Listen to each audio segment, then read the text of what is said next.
Hello guys, good morning! So for today's video, isama ko kayo paglabas ko ng bahay para ihatid yung lunch ni amo ko at para mamalengke. So papakita ko sa inyo yung mga makikita dito sa lugar namin. So ngayon ay tingnan nyo muna yung aking matabang pusa, yung aking si Danda na tabatchoy.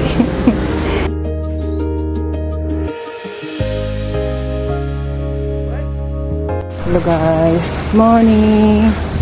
So, andito ako papunta sa eskwelahan ng amo ko para maghatid ng lunch. So, dala-dala ko yung basura. So, ganito pala dito guys sa Hong Kong.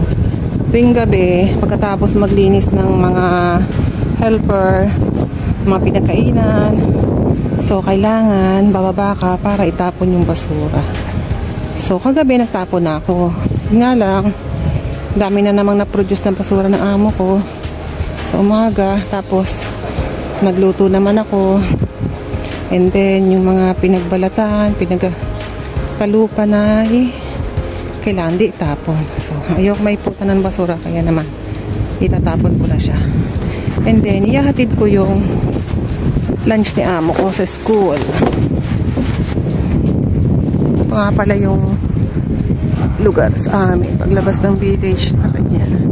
May mataas na mga building dyan guys. Dito ako lulusot, shortcut sa school. Tapos daladala ko na yung aking listahan ng aking pamimilhin sa palengke.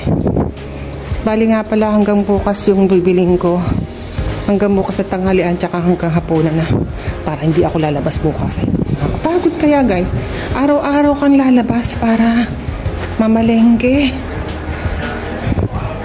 Mag-i-stock ako ng pang 2 araw na pagkain na pwedeng maluto mula lunch hanggang dinner.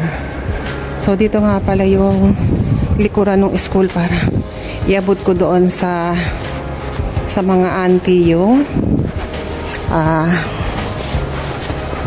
iabot ko sa mga auntie dito yung yung pagkain ni amo ko. Hiningal ako.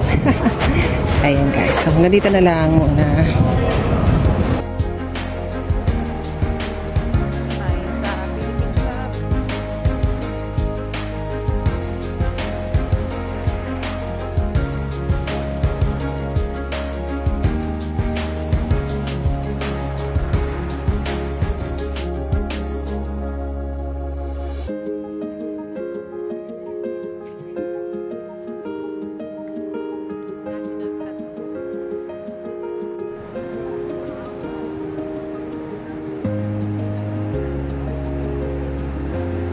Hey guys, mahaba-habang lakarin din to mula sa bahay ng amo ko. Bali siguro mga 15 minutes. Pero kung dahan-dahan, naabutin ng 20 minutes yung lakad. So dahan-dahan lang tayo kasi hindi naman tayo nagmamadali. Tapos na ako maghatid ng lunch, kaya naman ang gagawin ko na lang, tapusin yung nilalaban ko. Tapos na rin ako maglaba, ay maglinis ng bahay, magligpit. So, kailangan ko na lang gawin ay ituloy yung nilalaban ko. Kasi iniwan ko na muna eh. Kasi gusto ko, matapos na akong mamalengke para naman pag natapos ako maglaba, hindi na ako lalabas. Ang labas ko naman mayang gabi pag nagtapon ako ng basura. Alam niyo ba itong ginagawa na to guys? Sa tagal-tagal na niya, no? Merong mga bagay na ginagawa dito na ang bilis, pero merong mga ang tagal-tagal. 1 taon na yun, mahigit ko. Mahukay. Malaman ko nung lalagay dyan.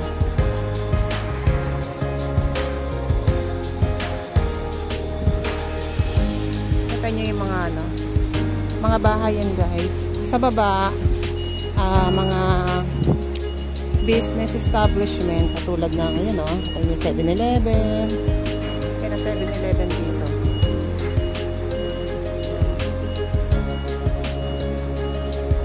Tapos sa kabila ay ano yan guys, yung mga jar na lagayan ng mga kinikrem. Kasi doon sa katabi nung bake shop to, yung katabi niyan, at tindahan naman ng mga kapin o yung mga kabaong bagay. Tapos dito, tindahan to ng mga alikani, mga groceries. Tapos doon, tindahan ng pang fishing. Tapos yung katabi niya ay mga parang sa atin ay mini grocery. Tapos yung katabi naman niya ay gulayan na may kasamang konting mga prutas, bilhin ng itlog. Tapos doon ay bilihan ng mga prutas. So, bilihan ng prutas, mga restaurant dyan. Meron din dyan mga bakery.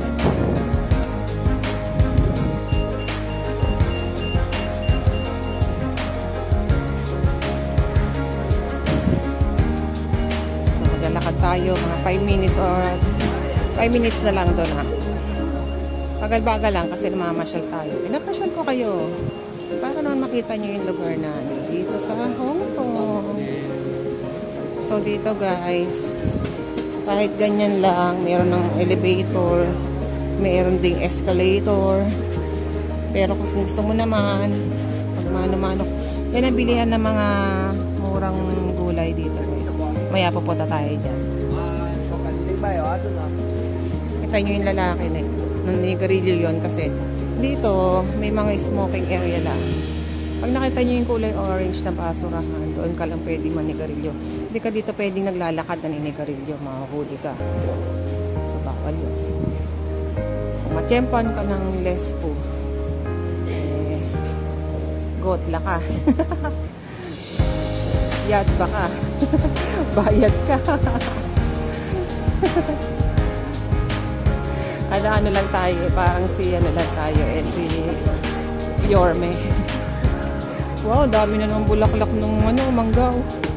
Panigurado mamumunga na naman yan. Ano ba ngayon? February. Ayan. Ayan, dahil mo.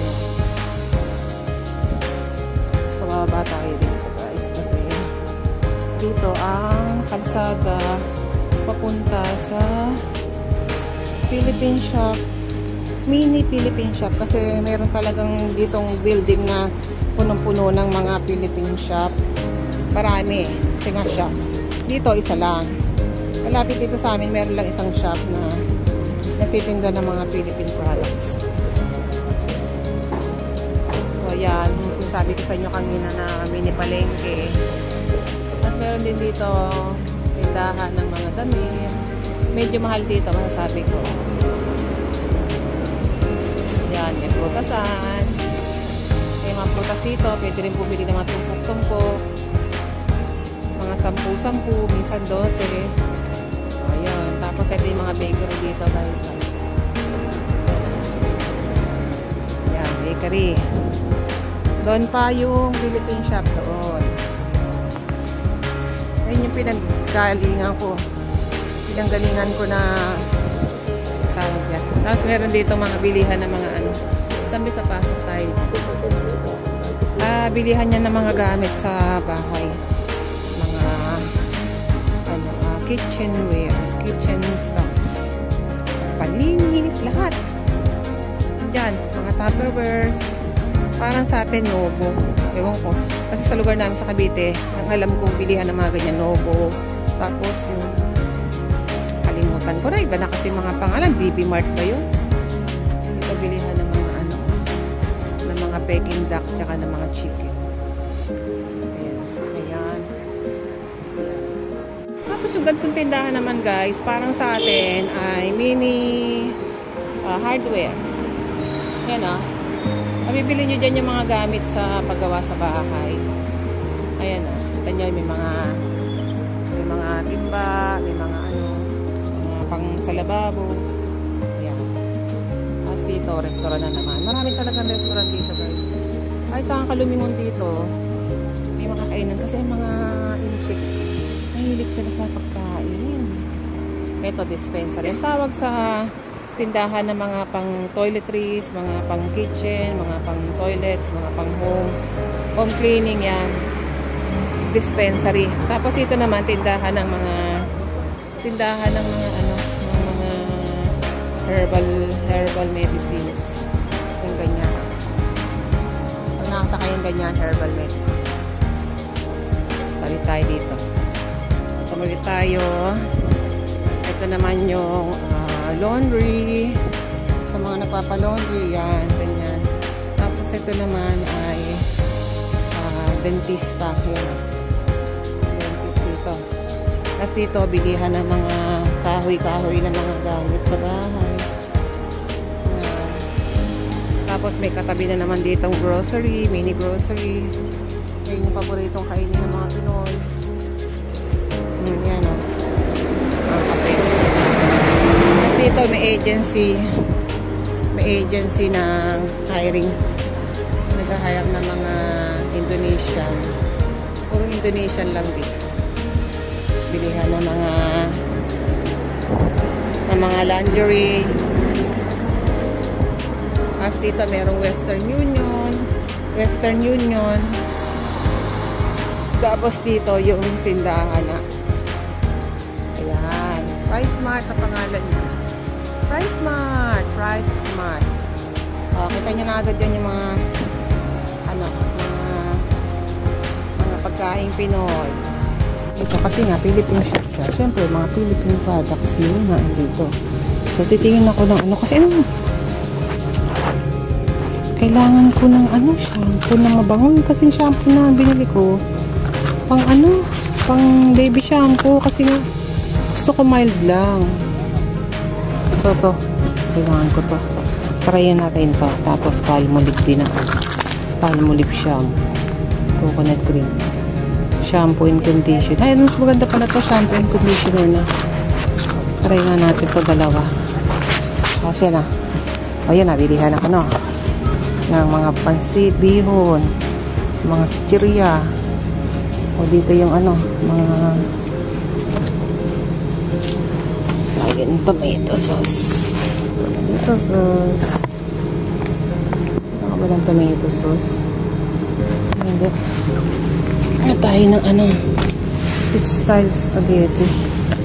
Kulit ko para pag gusto namin magluto ng spaghetti. Kanya, may mga chichirya, so hindi ka magugutom. Wala lang sila ngayon tindang mga kakanin. Meron silang kakanin dito pag Saturday, Sunday. Pero pag weekdays, wala. Kasi bira naman yung nag-holiday pag weekdays. So, yan yung listahan ko, guys. So, ngayon, tingnan yung pangit na sulat ko kasi nagmamadali ako dyan. So. Para kinaig ng manok. Kaya talaga pag hindi nagmamadali. Pag hindi nagmamadali, ang ganda niya. O dito, bibili tayo ng prutas kasi wala ng prutas yung mga amo ko. Tamad sila pag Sabado nalabas sila, tsaka Linggo hindi naman sila nabili. Sige, bibili ko na sila. Bili lang tayo ng orange o kaya ay nakatingin dito. Kasi ito kami nabili ng prutas. Medyo mahal dito, pero meron din mga mura dito. Pero maganda kasi dito, quality yung nila, prutas nila. So, lang meron? Orange. Dami laging pila dito, guys. Na pag maaga, yung talagang bagong bukas. Tapos yung mga paninda nila bagong dating. Ako, paubos na. Ang bilis na ka maubos na mga dito. Ay, ako. Yan lang, puro strawberry lang. Hindi naman ako nakikialam sa pagbili nila ng strawberry kasi maselan sila sa mga strawberry.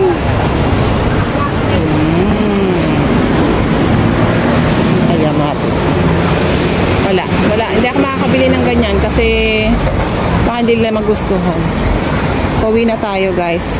Doon na tayo sa kabilang palengke. Doon ako maghahanap ng prutas. So, masyado nang mahaba to, guys. Putulin ko na to dito. Bye-bye. Kuha na lang ulit ako ng another video. Ingat sa inyong lahat dyan sa Pilipinas. Salamat sa inyong panonood.